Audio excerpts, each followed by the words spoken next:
Good morning from Dirang. আজকে 20 April আর আমরা আজকে বেরিয়ে পড়েছি আমাদের পরবর্তী ডেস্টিনেশন তাওয়াংয়ের জন্য। দেখুন খালি কোথায় আছি আমরা।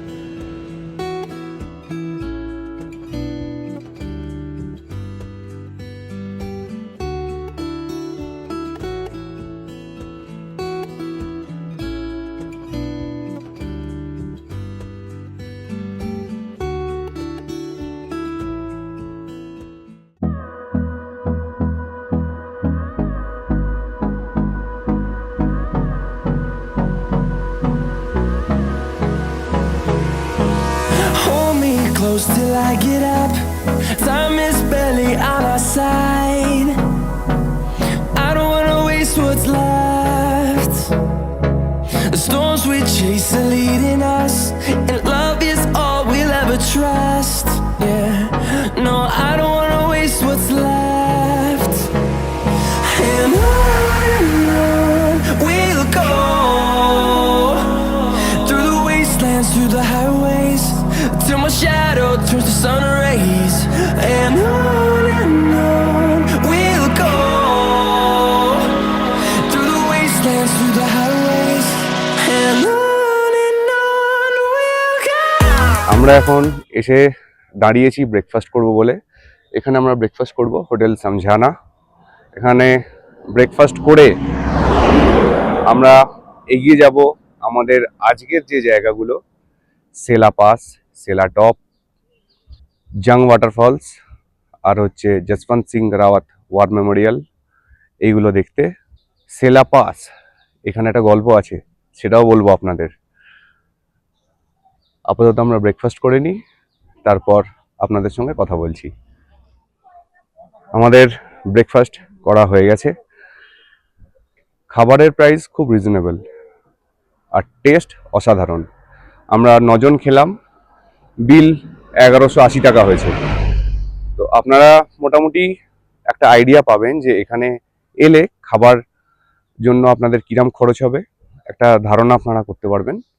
আর একটা জিনিস আপনাদের বলে রাখি যে যারা দিরাংয়েতে শনিবার দিন আসবেন, ভালো করে খেয়াল করবেন যে শনিবার দিন কিন্তু দিরাংয়ের মার্কেট এরিয়া বন্ধ থাকে।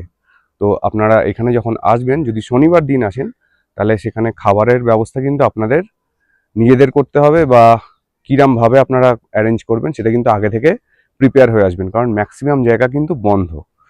এবার আপনাদের বলি আজকের যে প্ল্যান, আমরা আজকে যাব Sela pass, Sela lake, Jaswant Singh Rawat war memorial এবং নুরানাং ফলস, এই 4টে জায়গা দেখতে।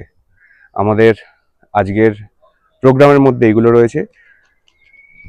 ভারতীয় হিসেবে আপনার খুব গর্ববোধ হবে যখন আমরা এই জায়গাগুলোয় পৌঁছাবো, আপনারা যখন ওই জায়গাগুলোয় পৌঁছাবেন। কেন? তার পেছনে একটা গল্প আছে, সেটা আপনাদের সেই জায়গায় গিয়ে পৌঁছাবো। ততক্ষণ অবধি আপনারা ভিডিওটা ফলো করতে থাকুন।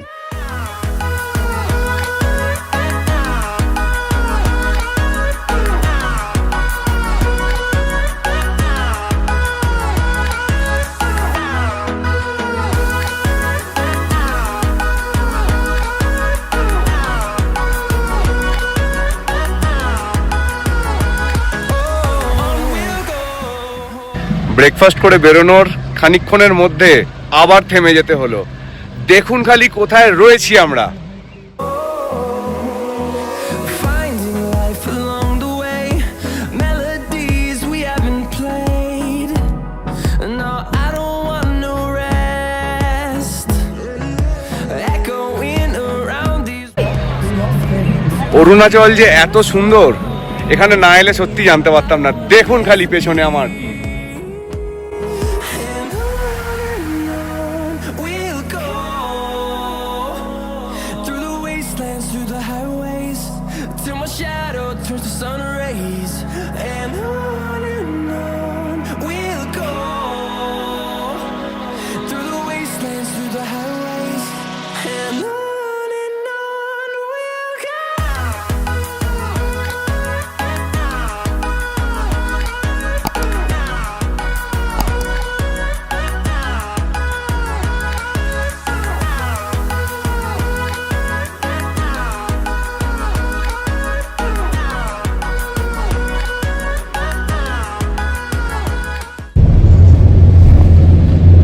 এখন এগিয়ে যাচ্ছি সেলা পাসের দিকে। আর পিছনে যে টানেলটা দেখলেন সেই টানেলটা হচ্ছে সেলা টানেল। এই সেলা টানেল কিন্তু 12 মাস খোলা থাকে, সব সময় যাওয়া যায় বছরের যে কোনো সময়। আর সেলা পাস যখন বন্ধ হয়ে যায় বরফে, তখন কিন্তু এই সেলা টানেল দিয়ে যাতায়াত করা হয়।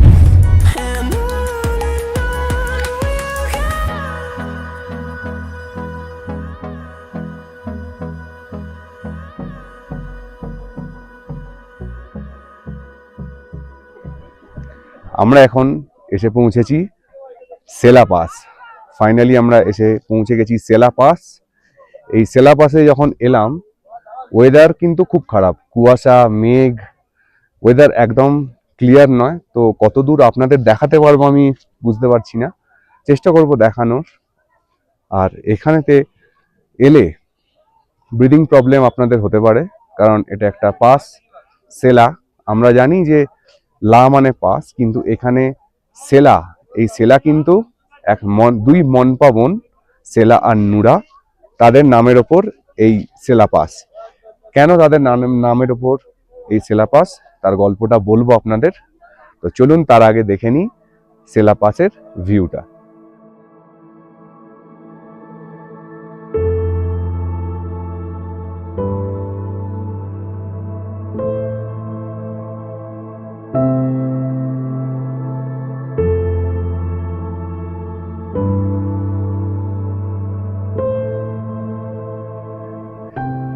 আমরা এখন এসে পৌঁছেছি সেলা লেক। কুয়াশা হয়ে রয়েছে বলে সেলা লেক অতটা ভিজিবল নয়, কিন্তু এইখানেতে আসার সময় আপনাদের বলেছিলাম যে এখানে একটা গল্প আছে। কি সেই গল্প এবার আপনাদের বলি। দিনটা ছিল 17 নভেম্বর 1962। আপনারা জানেন যে চায়না পিএলএ অ্যাটাক করেছিল ইন্ডিয়াতে। দু জায়গায় অ্যাটাক হয়, এক হচ্ছে লাদাখ আর দুই এই অরুণাচল। তখন এখানেতে পোস্টেড ছিলেন 4th কুমায়ুন রেজিমেন্টের রাইফেলম্যান যশবন্ত সিং রাওয়াত এবং ওনার ব্যাটালিয়ন। যখন এখানে অ্যাটাক হয় তখন ওনাদের ওপর দায়িত্ব পড়ে যে সাইলেন্স করার জন্য, দুখানা মেশিন গানকে সাইলেন্স করার জন্য যশবন্ত সিং রাওয়াত এবং ওনার দুই সাথী এগিয়ে যান। যখন সাইলেন্স করা হয়ে গেছে, তারপর ফিরে আসার সময় ওনার দুই সাথী শহীদ হন এবং যশবন্ত সিং রাওয়াত তিনি আহত হন। সেই সময় ওপর থেকে অর্ডার আসে যে এই জায়গা ইভাকিউয়েট করতে, অর্থাৎ খালি করে ছেড়ে চলে যেতে। যশবন্ত সিং রাওয়াত ডিনাই করেন সেই অর্ডার এবং উনি একা ফাইট করতে এগিয়ে আসেন। এবং এই যুদ্ধে ওনাকে হেল্প করেছিল এখানকার দুই মনপা বোন, সেলা এবং নুরা, লোকাল লজিস্টিক্স এবং ফুড ইত্যাদি দিয়ে। যশবন্ত সিং রাওয়াত পরবর্তী 72 ঘন্টায় নিজের পজিশন চেঞ্জ করে করে চাইনিজ সৈন্যদের ওপর গুলি চালাতে থাকেন। এর ফলে কি হয়, চাইনিজ আর্মি কনফিউজ হয়ে যায় যে এখানে কতজন যুদ্ধ করছে। তারা কিন্তু জানতেই পারে না যে এখানে একজনই যুদ্ধ করে চলেছে। এরপর তারা এক সাপ্লায়ারকে ক্যাপচার করে। সেই সাপ্লায়ারকে টর্চার করার পর তারা এই ইনফরমেশনটা বার করে যে এখানে একজন লোকই যুদ্ধ করছে, অর্থাৎ যশবন্ত সিং রাওয়াত, তিনি এখানে যুদ্ধ করছেন। তারপর চাইনিজ আর্মি অনেক বেশি অ্যাগ্রেসিভলি এখানে এগিয়ে আসে এবং যশবন্ত সিং রাওয়াতকে ক্যাপচার করে। এখানেতে দুটো তথ্য আছে। একটা তথ্য বলে যে যশবন্ত সিং রাওয়াত নিজের মাথায় শেষ বুলেটটা চালিয়ে শহীদ হয়ে যান। এটাই ছিল তার মোটো, যে আমি মরে যাব কিন্তু আমি ধরা দেব না। আরেকটা তথ্য বলে যে ওনাকে ধরা হয়েছিল, ক্যাপচার করা হয়েছিল এবং পরে হত্যা করা হয়েছিল। এই যে দুই বোন সেলা আর নুরা, এই নুরাকেও কিন্তু চাইনিজ আর্মি হত্যা করে এবং সেলাকে তারা ক্যাপচার করে এবং টর্চার করে তাকেও পরে হত্যা করা হয়। তো এই দুই বোন এবং যশবন্ত সিং রাওয়াত, এই তিনজন আমাদের ভারতবাসী হিসেবে অনেক বেশি বুক চওড়া করতে সাহায্য করেছে। তো যারা আপনারা এইখানে আসবেন, আমি অনুরোধ করব এই জায়গায় এলে এই তিনজনের জন্য অন্তত 1 মিনিট নীরবতা পালন করবেন। তাতে ভারতীয় হিসেবে আরো অনেক বেশি গর্ববোধ করব আমরা। এই যুদ্ধে যশবন্ত সিং রাওয়াতকে নিয়ে টোটাল 3 জন শহীদ হন এবং 8 জন আহত হন। পরে একটা সিনেমাও বেরিয়েছে এই জসবন্ত সিং রাওয়াতকে নিয়ে, 72 hours the martyr who never died, Avinash ধ্যানির দ্বারা অভিনীত। আপনারা চাইলে ইউটিউব, অ্যামাজন প্রাইম বা ফ্লেক্সে দেখতে পারেন। সিনেমাটা কিন্তু একদম ফ্রি।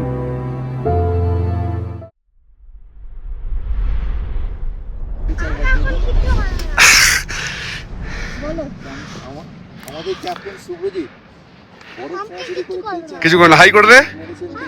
আমার ক্যামেরা কমে গেছে।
আমরা এখন এসে পৌঁছেছি জসবন্ত সিং রাওয়াত ওয়ার মেমোরিয়ালে। তো আমরা আপনাদের দেখাবো যে এর ভেতরেতে কি কি রয়েছে আর কোন কোন বীর যোদ্ধাদের স্মৃতিতে এই ওয়ার মেমোরিয়াল তৈরি করা। সত্যি বলতে এই জায়গায় এসে দাঁড়ালে ভারতীয় হিসেবে অনেক গর্ববোধ হয়, বুকটা অনেক চওড়া হয়ে যায় যে আমাদের ভারতে এনাদের মতো যোদ্ধারা রয়েছিলেন, আর এনারা ছিলেন বলেই আর এনারা আছেন বলেই আমরা কিন্তু রাত্রিবেলায় শান্তির ঘুম ঘুমোতে পারি। তো চলুন আপনাদের দেখাই যে ওয়ার মেমোরিয়ালের ভেতর কি কি রয়েছে।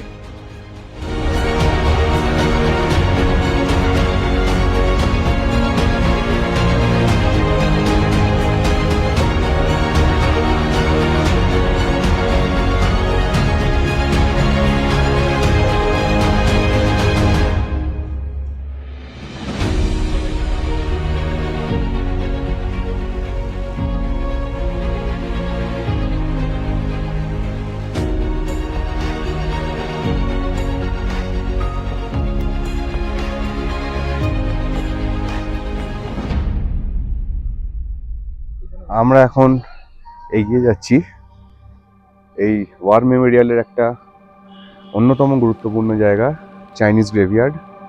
অর্থাৎ চাইনিজ যে সোলজারদের জসবন্ত সিং রাওয়াত হত্যা করেছিলেন তাদের বডি যে এখানেতে পুঁতে রাখা হয়েছিল, এটা হচ্ছে সেই জায়গা। এখানে এই রাস্তায় উঠতে হয়।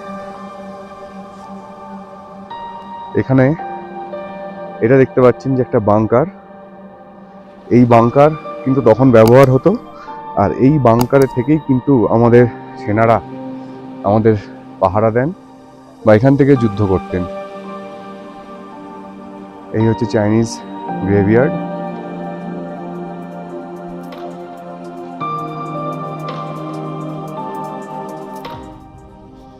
আমরা এগোচ্ছি আর একটু উঁচুর দিকে, আর একটা বাংকার আপনাদের দেখাবো। এটা হচ্ছে আর একটা বাংকার, যেমন আগে দুগুলো দেখলেন, এটা আর একটা বাংকার। আমি আপনাদের দেখাচ্ছি বাংকারের ভেতরটা কিরকম। এই ছোট্ট জায়গার মধ্যে আমাদের সৈন্যরা তাইনাত থাকেন, আর এইখান থেকে পুরো ওয়াচ করেন যে কিছু বিপদ আসছে কিনা। স্যালুট ওনাদের জন্য। জসবন্ত সিং রাওয়াত ওয়ার মেমোরিয়াল দেখে আমরা বেরিয়ে পড়েছি আমাদের পরের ডেস্টিনেশনে, সেটা হচ্ছে নুরানাং ফলস। আচ্ছা, ওর সঙ্গে একটুখানি কথা বলে নিন আগে। আমি গেছিলাম। আর্মিদের যুদ্ধ ছিল, এখানে আমাদের আর্মিদের বন্ধুকে ডেকেছিলাম। আর আর্মিকে স্যালুট করেছো তুমি? আর্মিদেরকে আমরা স্যালুট করেছি আর বাইও করেছি। আর কি বলেছো মুখে? জয় হিন্দ। জয় হিন্দ বলেছি চেল দিয়ে। জেল দিয়ে জয় হিন্দ বলেছি। যশবন্ত সিং রাওয়াত ওয়ার মেমোরিয়াল দেখে আমরা এখন এগিয়ে চলেছি আমাদের পরের ডেস্টিনেশন নুরানাং ফলসের দিকে। তো নুরানাং ফলসে পৌঁছে আপনাদেরকে দেখাই যে সেই ফলসটা কিরকম। আমরা এখন আর্মিদের বাড়ি যাবো তো। আর বরফের দেশে কেমন দেখেছিস তুই? অনেক ভালো। বরফ দেখেছিস? হ্যাঁ, কোথায়? আমরা আর্মিদের বাড়ি যাবো কিন্তু। বরফের কথা বল আগে। আমি বরফের দেশে অনেক খেলেছি, যদি তোমরা দুষ্টুমি করো তোমাদের মুখে বরফ দিয়ে দেবো। আরে বাবা রে। তারপরে আমি আর্মিদের বাড়ি যাবো। আর্মিদের বাড়ি যাবো কিন্তু আমি। এই হচ্ছে ব্যাপার।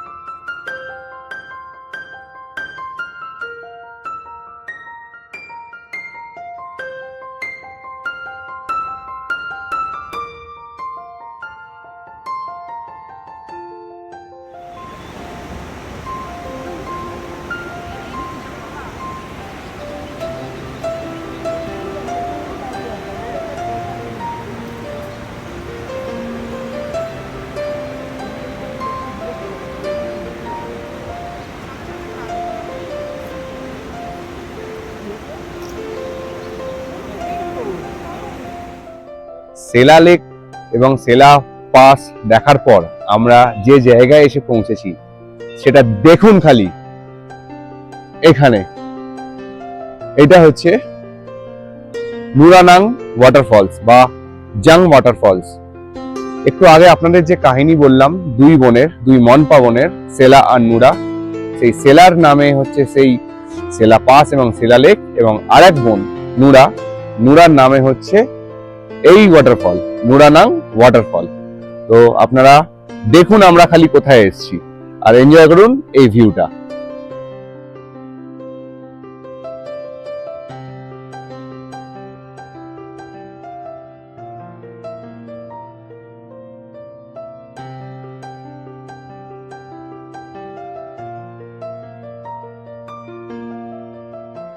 নুরানাং ফলস দেখার পর আমরা ফাইনালি এসে গেছি আমাদের আজকের স্টে হোটেল দ্য ওক। হোটেলের কন্ট্যাক্ট নাম্বার আমি ডেসক্রিপশন বক্সে দিয়ে দেবো। আমাদের ডিনার কমপ্লিট। এবার তারপরের যে প্রসিডিওর আছে, ডেটা ট্রান্সফার করা, ফ্রেশ হওয়া, এবং সবথেকে ইম্পর্টেন্ট যে কালকে আমাদের যে প্ল্যানস আছে সেইগুলোর জন্য রেডি করা, এই সমস্ত অনেক কাজ। তাই আজকে আর ভিডিওটাকে লম্বা করছি না, এখানেই শেষ করছি ভিডিওটা। যদি ভিডিওটা ভালো লেগে থাকে তাহলে আপনারা লাইক করতে পারেন, শেয়ার করতে পারেন, আর যদি আমার ভিডিও দেখে মনে হয় যে আপনাদের টাইম ওয়েস্ট হয়নি তাহলে আপনারা সাবস্ক্রাইবও করতে পারেন। আজকের জন্য গুড নাইট।